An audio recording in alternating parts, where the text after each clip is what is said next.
पहुंच गई है। सियासत चमकाने के लिए कांग्रेस ने इसे मुद्दा बना लिया है। कांग्रेस नेताओं के विवादित और बिगड़े बोल एक के बाद एक सामने आ रहे हैं। कांग्रेस का दावा है कि जैसे हालात बांग्लादेश में हो रहे हैं ऐसे ही हालात हिंदुस्तान में हो सकते हैं। श्रीलंका बांग्लादेश के बाद अब भारत का नंबर है। उधर बीजेपी ने पलटवार करते हुए कहा कि ऐसे बयान देश विरोधी लोग ही दे सकते हैं। ऐसे लोगों पर तो देशद्रोह का मामला दर्ज होना चाहिए।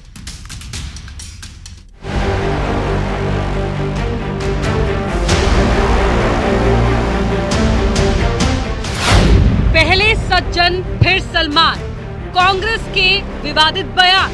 पहले श्रीलंका में जनता प्रधानमंत्री के घर में घुसी, अब बांग्लादेश में घुसी, अब भारत का नंबर है। उस टिप्पणी को मैं देशद्रोही टिप्पणी मानता हूँ। देशद्रोह का मुकदमा ऐसे लोगों पर लगना ही चाहिए। कांग्रेस के बिगड़े बोल मचा सियासी बवाल।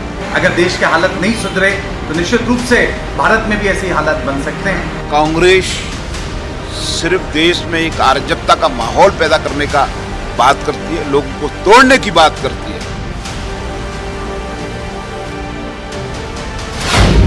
बांग्लादेश में प्रदर्शन, एमपी में क्यों घमासान?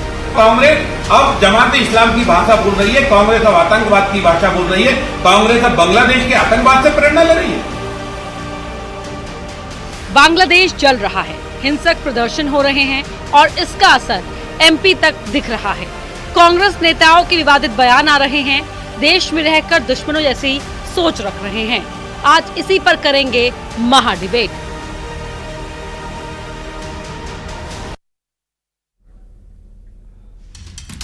कुछ बुरा हो जाए इसे हम कहते हैं बद्दुआ।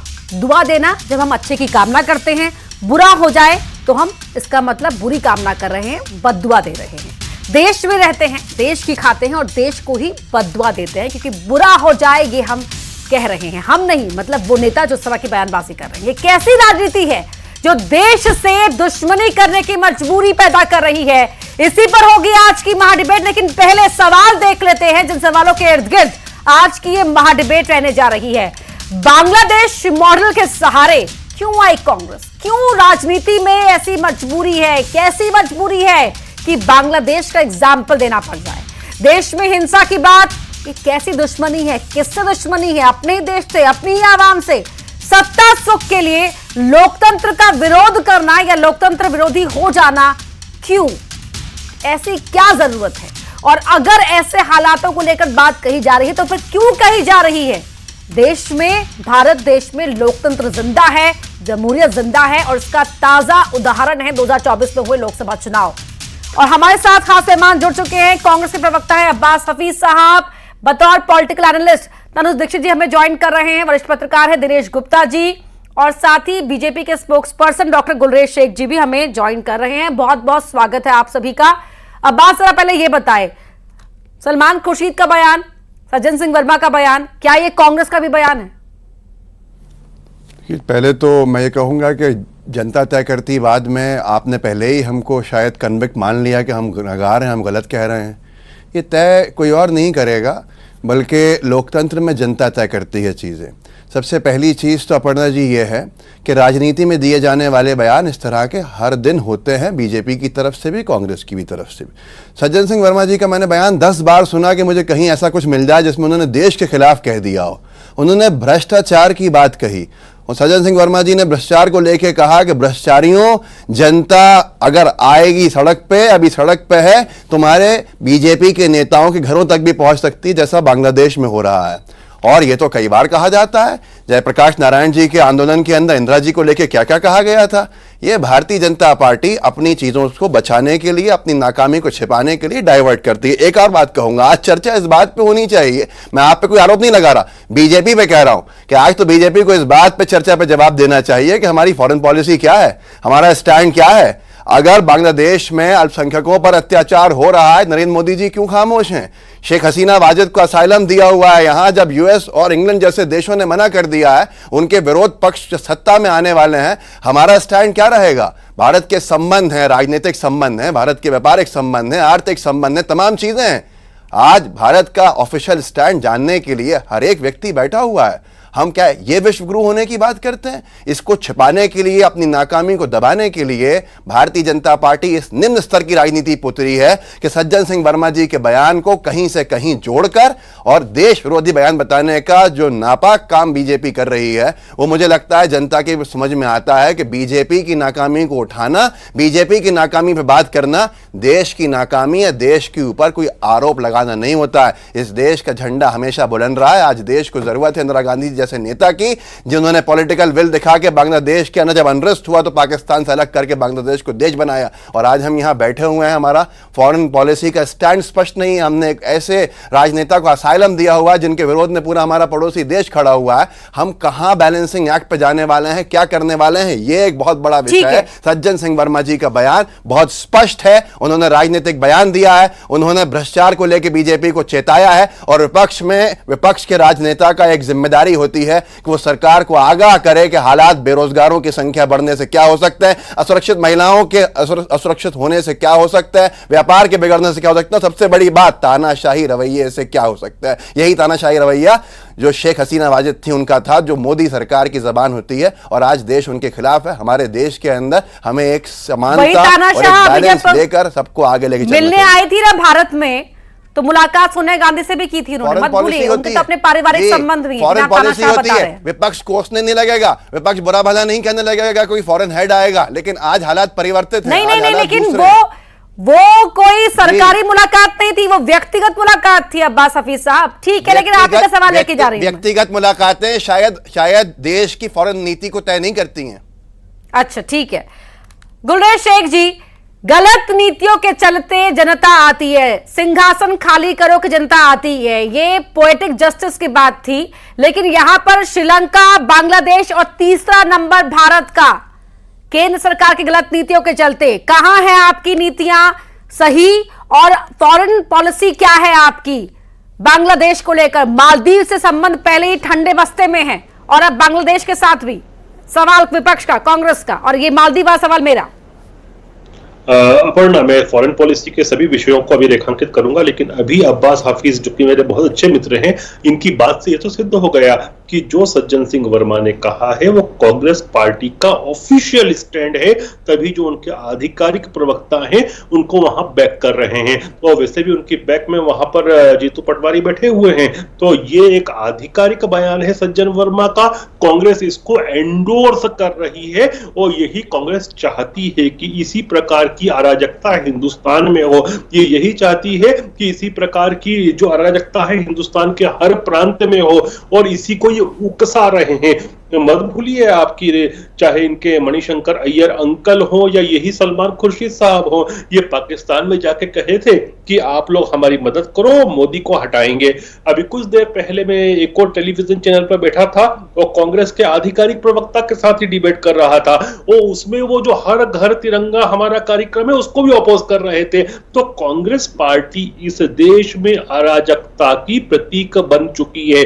जहां तक फॉरेन पॉलिसी की बात है, बड़ी स्पष्ट बात है अपर्णा कि भारत जैसी महाशक्ति किसी भी के भी डिक्टेशन में नहीं आती। अगर वहां से कुछ कहा जाता है कि किसको असाइलम देना, किसको नहीं देना, किसको टेम्पररी यहां पर रहने के लिए जगह देना या ना देना, इस पर हम खुद अपना निर्णय लेते हैं। हम वही लोग हैं जिन्होंने S-400 के ऊपर जब हमने रशिया से खरीदी थी तो हम पर सैंक्शंस लगाने की बात की थी अमेरिका ने। हम नहीं दबे, हम नहीं झुके, हमने जो करना था वो किया। जब रशिया से हम तेल खरीद रहे थे तो पूरा वेस्ट हमारे खिलाफ था, लेकिन हमारे नेशनल इंटरेस्ट में था तो हमने करा। और विज़ावी बांग्लादेश भी मैं ये कहता हूं कि जो हमारे राष्ट्र हित में होगा। अगर रशिया से आपने सस्ता तेल खरीदा और देश को महंगा क्यों बेचा? आप तो अपनी जेब भर रहे थे गुलरेज जी, देश को तभी महंगा ही तेल मिला, सबसे महंगा तेल, सस्ता देश, सस्ता तेल खरीदने के बावजूद भी। और आपको आपत्ति है मुझे आपकी एक बात के ऊपर, आपने कह दिया पाकिस्तान जाके कांग्रेस के नेताओं ने मदद मांगी आपको हटाने की। किस नेता ने मदद मांगी? सिर्फ मोहन यादव जी ने एक आरोप लगा दिया और आपने उस आरोप के बाद अपनी पूरी कहानी रही थी। अरे आप जाते हैं बिरयानी खाने के लिए बिना बताए हुए, देश के पहले प्रधानमंत्री बनते हैं जो 2 बार पाकिस्तान जाके नवाज शरीफ के भवन में जाते हैं, नवाज शरीफ जी की माता जी को साड़ियां बेचते हैं। आप इस तरह के आरोप लगाते हैं, बेल्ट आरोप लगाया जा रहा है, आरोप लगाया जा रहा है, वो हम कह रहे हैं पाकिस्तान जाके मदद मांगते हैं इनको हटाने की। वर्मा के ऊपर रासू का क्या आधार है? देश को क्या है इनके पास? राष्ट्रीय सुरक्षा कानून लगाकर इनको जेल के अंदर डालना चाहिए। ठीक है दिनेश गुप्ता जी, ये दोनों स्टेटमेंट्स जो आए हैं कि अगला नंबर भारत का हो सकता है उस पर, और जो फॉरेन पॉलिसी को लेकर यहां पर सवाल उठ रहे हैं कि आखिरकार बांग्लादेश को लेकर भारत का जो स्टैंड है, क्या वो जो अब तक कहा गया है वही क्लियर है, या आगे अभी भारत सोच रहा है कि क्या हो सकता है? दिनेश जी, पॉलिसी है ना जी, वो बहुत सेंसिटिव इशू होता है। इसके बारे में हमारे फॉरेन मिनिस्टर ने कल ही हाउस में एक स्टेटमेंट दिया है। पूरा देश जो है अभी जिस तरह से सरकार का जो स्टैंड है उसके साथ है, अभी वो वेट एंड वॉच की स्थिति में, क्योंकि बांग्लादेश का जो घटनाक्रम है आगे क्या मोड़ लेता है इस पर एक दिन में तो फैसला नहीं हो सकता ना। कितने सालों के रिश्ते हैं, एक पूर्व प्रधानमंत्री छोड़ के देश छोड़ के आया है, तो आज हम रातों रात फैसला नहीं ले सकते। आज हमारे संबंध आगे कैसे रहना है, वहाँ शासक कौन होता है, उसका रवैया भारत को लेकर कैसा रहता है। जिस तरह की चीज़ें आ रही हैं कि बांग्लादेश में जो बाहरी शक्तियाँ कुछ एक्टिव थी, उसके बाद वहाँ क्या प्रभाव उसकी इकोनॉमी पे पड़ता है, उसके देश की नीतियों पे पड़ता है, उसके बाद भारत कोई स्टैंड लेगा। अभी जो स्थिति है वेट एंड वॉच की है, वहाँ जो हालात हैं वो अभी ऐसे नहीं है जिसमें भारत कोई खुलकर अपनी बात कहे। और यही डिप्लोमेटिकली साउंड मूव भी है ना दिनेश जी? नहीं बिल्कुल है ना, मैं वही तो बात कर रहा हूँ कि आपको इस वक्त तो वेट एंड वॉच जो है सबसे अच्छी स्थिति है इस वक्त। अभी स्टैंड लेने की, कोई ओपन स्टैंड लेने की आवश्यकता इसमें नहीं है। दूसरा जो आप देख रहे हैं ना, हम स्टूडियो में हमारे दो प्रवक्ता बैठे हैं, वो एक दूसरे पर एलिगेशन लगाते हैं। राजनीति में बड़ी सामान्य सी बात होती है कि कोई यदि कुछ कहता है तो डेमोक्रेसी का यही तो खूबी है ना। यदि हमने एक सड़क पर कोई बात कही है कि आप चेत जाइए, उसको आप चेतावनी के तौर पर क्यों नहीं लेते? हर चीज को ये क्यों होता है कि ये सब देशद्रोह है? ये लगता है कई बार हम मीडिया के लोग जजमेंटल हो जाते हैं, हमारी कोई ना कोई ऐसा लगता है कि जैसे हम एक पक्ष के साथ खड़े हुए हों। आप कोई भी बयान देखिए, सलमान खुर्शीद के बयान में क्या है या सज्जन सिंह वर्मा के बयान में क्या है। यदि इनके बयान में कोई आपत्तिजनक है तो एफआईआर दर्ज करके डाल दीजिए कि साहब ये विभाजनकारी नीति इन्होंने बयान दिया है, इन्होंने देश के खिलाफ बोला है, इन्होंने जो कुछ भी कहा है एक राजनीतिक बयान है। आप संसद में देखिए, यदि जीएसटी का विरोध कल संसद के बाहर हो रहा था तो ये क्या उसकी नीतियों का विरोध नहीं था सरकार की? तो ये नीतियों का विरोध चलता रहता है। नीतियों का विरोध जनता से जुड़ा हुआ है, कुछ लोग उसके फेवर में होते हैं, कुछ खिलाफ होते हैं, और इस तरह के डेमोक्रेटिक कंट्री में इस तरह की चीजें चलती रहती हैं। इसे कहीं भी जो है राष्ट्रभक्ति और राष्ट्रद्रोह से नहीं जोड़ना चाहिए। लोकतंत्र की खूबसूरती तो ये है कि यहाँ पर आप अभिव्यक्ति की आजादी रखते हैं, लेकिन अभिव्यक्ति की आजादी की जो ये रेखा होती है बहुत पतली होती है। तनुज जी देखिए, मैं आपको बताता हूं बांग्लादेश की स्थिति में इस समय जो भी फैसले सरकार के होंगे वो निश्चित रूप से उसका इम्पैक्ट सिर्फ भारत ही नहीं बांग्लादेश पे भी पड़ेगा, ये हम सभी जानते हैं। इस समय में कुछ भी जल्दबाजी में करना सरकार के लिए, देश के नागरिकों के लिए और सामने की कंट्री के लिए, क्योंकि देखिए 19,000 से ज़्यादा वहाँ पर पे भी हिंदू परिवार भी हैं जिनकी चिंता भी सरकार को है। साथ ही साथ अगर हम बांग्लादेश की स्थिति की अगर बात करें तो शेख हसीना का भारत आना सिर्फ एक संबंधों के अलावा एक राजनीतिक षड्यंत्र चाइना और पाकिस्तान का भी हो सकता है। तो देखिए ऐसे समय में कोई भी चीज़ों का, स्थितियों का आकलन करना और उस पर कोई भी चीज़ों की टिप्पणी करना एक प्रधानमंत्री के लिए या एक मंत्रालय के लिए काफ़ी विकट स्थिति है। इसीलिए 24 घंटे से ज़्यादा का समय लगा विदेश मंत्री जयशंकर जी को भी अब एक आधिकारिक बयान जारी करने के लिए। तो ये हम सभी जानते हैं कि इस समय जो स्थितियां हैं वो बड़ी असामान्य है और जो थ्रू आउट चलने वाला है ये एक कोई छोटे या कम समय वाला एक पॉलिटिकल स्टैंड नहीं है, ये बहुत लंबे समय तक, क्योंकि देखिए अभी मोहम्मद यूनुस जो कि अभी वहां पर हो सकता है आने वाले समय में देश के प्रधानमंत्री के रूप में पदभार ग्रहण करेंगे बांग्लादेश का, वो उनकी जो सोच है, उनका ये कहना है कि भारत जो भी फैसले ले वो व्यक्ति विशेष होकर के लेता है, ना कि वहां की पूरी जनता की हित की सोच में। लेकिन ऐसा नहीं है। आज भारत का 1971 में जब तत्कालीन प्रधानमंत्री इंदिरा गांधी ने जब पूर्वी पाकिस्तान को बांग्लादेश मतलब कराया तो वो लोगों के लिए था, ना कि आवाम के लिए था, व्यक्ति विशेष या नेता विशेष के लिए। जी तो देखिए आवाम के लिए शुरू से भारत ने सोचा है, चाहे बेगम खलीदा जिया हो, चाहे शेख हसीना हो, चाहे मुजीबुर रहमान हो, चाहे जियाउर रहमान हो, कोई भी हो, बांग्लादेश की कोई भी परिस्थिति रही हो, भारत से जो संबंध रहे हैं वो हमेशा इसी तरीके से रहे हैं और भारत ने हमेशा आपसी देशों से जो है डिप्लोमेसी होती है ना, वो उसमें रातों रात फैसले कई बार नहीं लिए जाते हैं। बहुत सोच समझकर अपना अगला कदम उठाने के लिए प्लानिंग करनी पड़ती है और देखना पड़ता है तमाम परिस्थितियों को। अब्बास हफीज साहब, आप बहुत उसमें बीच में कुछ ऐड करना चाह रहे थे। नहीं, आपने बहुत अच्छी बात कही और दिनेश जी से ने जो बात रखी है वही मैं कह रहा था कि हर बयान को अपने ऊपर लेके अपनी जिम्मेदारी से नहीं भाग सकते हैं। और दूसरी बात मैं ये कह रहा था, जो आपने कहा, बेशक फॉरेन पॉलिसी बड़ी बारीक चीज़ होती है, पर मैं याद दिलाता हूँ 10 साल मैंने इसलिए भी इस बात को इस्तेमाल करा कि क्या है फॉरेन पॉलिसी पे स्टैंड स्पष्ट कर दें। भारतीय जनता पार्टी का रोज़ का काम था 2014 तक कि चाइना पे क्या हमारी फॉरेन पॉलिसी है। मंच पे खड़े होकर नरेंद्र मोदी जी चुनावी भाषण देते थे, क्या है हमारी फॉरेन पॉलिसी, कब दिखाएंगे लाल आंखें चाइना को। एक मुख्यमंत्री के तौर पर उन्होंने ये बयान दिए थे, जबकि देश के लिए बहुत महत्वपूर्ण होती है फॉरेन पॉलिसी और फॉरेन पॉलिसी तय करती है भविष्य क्या होगा किसी देश का। मैं ये कहूँगा कि इस वक्त शायद राजनीति का वक्त नहीं है और ये आरोप प्रत्यारोप मान लेना और उसके ऊपर अपनी अस्मिता पे ले लेना उस बात को, बल्कि चेताया अगर जाता है। सज्जन सिंह वर्मा जी एक बड़े वरिष्ठ नेता हैं और बड़े तजुर्बेकार हैं, संसद में भी रहे हैं देश के और लोक विधानसभा में भी प्रतिनिधित्व किया है उन्होंने, दलित वर्ग के एक बड़े नेताओं के रूप में वो उभर के तभी एक सीजन पॉलिटिशियन से अब्बास ये मैच्योरिटी की उम्मीद की जाती है कि अगर मान लीजिए ऐसे कभी हालात हो, बयान है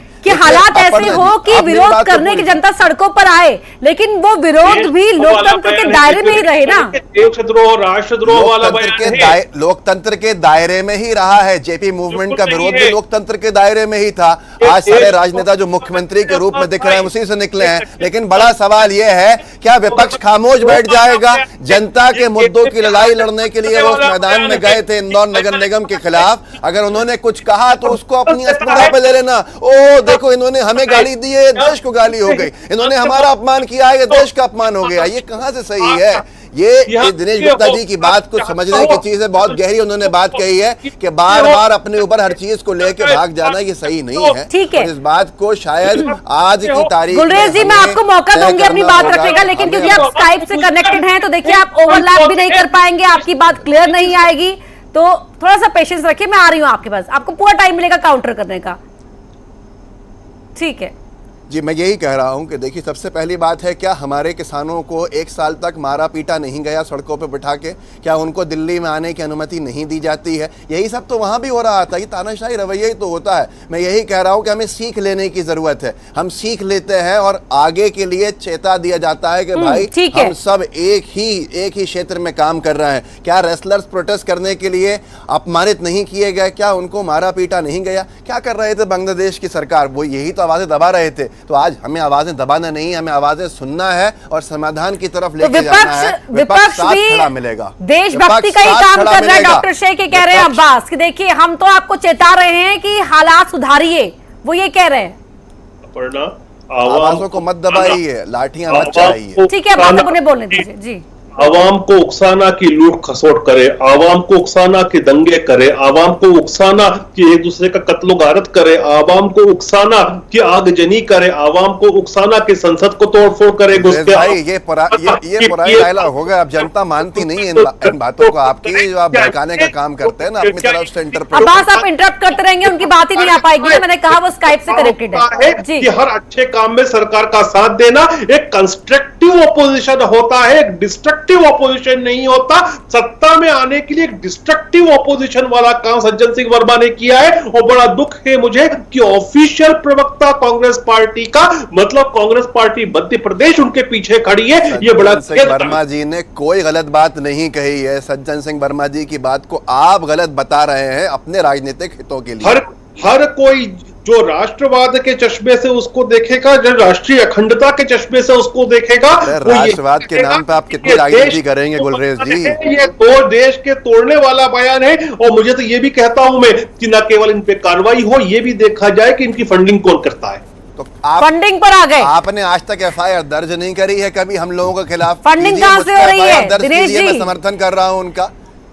गुलरेज शेख साहब कह रहे कि फंडिंग पर भी सिद्ध कीजिए, होना चाहिए। आप ये देखिए कि फंडिंग कई बार कई देशों से होती है। अभी जो बांग्लादेश में भी हुआ है ना, आपसे नहीं पूछा है, दिनेश जी से पूछा है, आपसे नहीं पूछा। इंदौर में यार आप छतरपुर में जो तो झूठे प्रोटेस्ट आरोप हुआ लगाते कांग्रेस रहते का, हैं। क्या उसके पीछे भी फंडिंग का हाथ है क्या? गुरमीत ये सिंह, जो बयान दिए जाते हैं, ये बयान अपर्णा जी, एक व्यक्ति बीजेपी का नेता आईटी सेल का प्रभारी ध्रुव सक्सेना पकड़ा गया था आईएसआई द्वारा फंडिंग करने के आरोप में। वो इनका कार्यकर्ता पदाधिकारी था, आईएसआई की तरफ से फंडिंग करने वाले इनके नेता पकड़े गए मध्य प्रदेश में। अरे फंडिंग की जांच इनकी होनी अच्छा, चाहिए, बोलने तो कहां से दीजिए फंडिंग आप। होती है।